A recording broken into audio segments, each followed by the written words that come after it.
Oh, it is. It's rolling. It's rolling. How was your weekend? Pretty good. It's good. Whew. It's a big week in news. Bop it! Bop it! Yeah! You can do this! Score 8. Screw you. Fucking pop it. Bop it to start! Shut up. All right. I'm going to sleep. Yeah, you go to sleep. All right, welcome to the BRUNS Weekly. This week, it's September 17th. That doesn't even make sense. That's not a week. Welcome to the September 17th edition of the BRUNS Weekly. This will be the first edition of the BRUNS Weekly this year featuring What's in the Paper This Week, where we tell you what's in the paper this week. Sebastian Maynard and Kevin Lemieux give a recap of the 2014 Harvest Jazz and Blues Festival, which wrapped up on Sunday. One story features student favorite the Arkellians, who performed a show at the Barracks tent on Thursday night. I apologize. Arkels, yes, not Arkellians. In sports, Jamie Tozer covers the UNB varsity women's soccer team, who brought home a 3-2 victory on Saturday to end Cape Breton University's impressive regular season win streak. The men also brought home 2 victories against the Capers to start their season 4-0. In the news, Emma McPhee looks into the seller's menu changes, including price increases on some items, as well as the elimination of the spin dip, which caused outrage among some students. Joseph Cormier went as far as to say, spin dip is their most popular thing on the menu, and they take it off. What the fuck? Yes, again, outrage over the spin dip. Remember, advanced polls for students run all this week in a sub-cafeteria from 10 a.m. to 7 p.m. and 10 a.m. to 5 p.m. on Friday. Remember to bring one piece of ID that shows your address, its signature, and your name. Also important. For further information, check out electionsnb.ca/campus. After you vote, stop by the Student Union booth in the sub-cafeteria to get a voucher for a discounted ticket to the upcoming Rich O'Coin concert that will take place here at the University of New Brunswick. Because nothing says, hey, get out and vote, like sweaty people, confetti, light shows, and parachutes. If you missed last week's BRUNS Weekly, we sat down to interview the candidates of Fredericton South, which is the riding where UNB is situated. We sat down to ask them some serious questions, as well as some funny ones. Check out these clips for a little taste of the interview. This is it.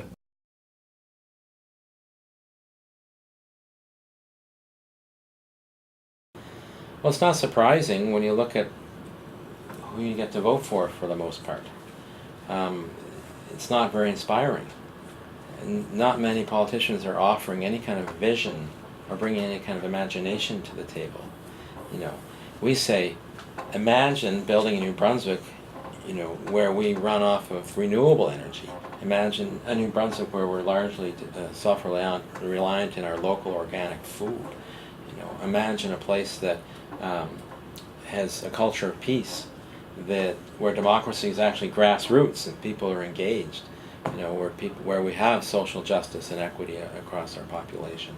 So it's important to bring forward a real vision, and I think when people see that there's a vision filled with imagination and ideas and something really positive and hopeful to get behind that really represents meaningful change, in fact transformative change, then you get, I think people will be interested. They don't think that their vote matters. They think that, oh, well, it's just one vote, it doesn't mean anything. And they don't realize that we need this collection of one votes in order to make a difference. But I think a lot of it has to do with being fed up, seeing the same people getting elected, talking about the same things, these parties fighting back and forth constantly all the time, not listening to their issues. Like, you can look, this election is a perfect example. They have not once really spoken to any of the issues that affect younger people.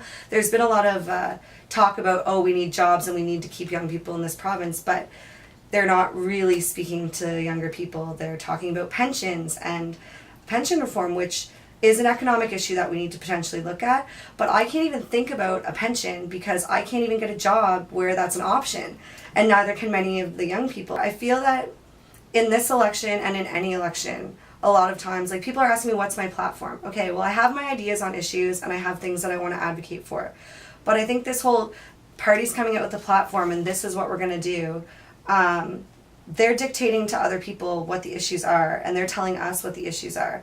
And if I were elected as an MLA, it's my job to represent the people to the government, not the government to the people. So I shouldn't have to be selling you on what things are important. I want other people to tell me what's important to them and then advocate on that. So I think in order to try to get youth voting up, we need to start embracing the fact that that students are not just about one particular issue, which is university.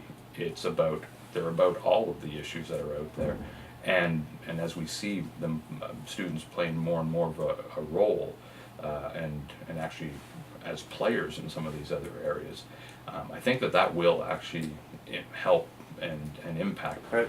What's the weirdest dream you've ever had? The weirdest dream, to become Premier of New Brunswick. I remember so few of them. Every once in a while your mind does sort of throw every different dream together and you're like roller skating with Kevin Spacey or something, but I don't have anything I can remember. What did I just dream the other night? Usually I'm on some kind of adventure. Yeah, mountain climbing. I think I was in Peru or something. I have a recurring dream where I need to do something, and it always is when I'm about to do it, there's an obstacle there, and I have to go remove the obstacle, then come back and start it again. Hey, what current-ish TV show do you compare yourself in your campaign to, if you're elected? Oh, wow. Current-ish? Current-ish. In that case, you know what? I'm going to go with one I really like called House, the Hugh Laurie medical drama. There are certainly parties who have cuddlier images, but in many ways New Brunswick, on our deficit, on the young people leaving, has been sick for a while. Dominic Carty is not somebody who's going to put pretty pictures all over his bus, but he is somebody who's going to come in, tell you very clearly what's wrong and prescribe the solution, and be willing to say unpopular truth. So I think I'm running with the Dr. House of New Brunswick politics. Right now I'm watching Suits, and ideally I would be a lawyer, dating some of the very attractive men on that show, but here I am. Well, that's actually, I did do a little bit of watching on the West Wing, so I would suggest that we're running a campaign very similar to what we've seen on that show. Basically, it actually is a pretty good reflection of what actually happens not only in government but on the campaign trail. Lost.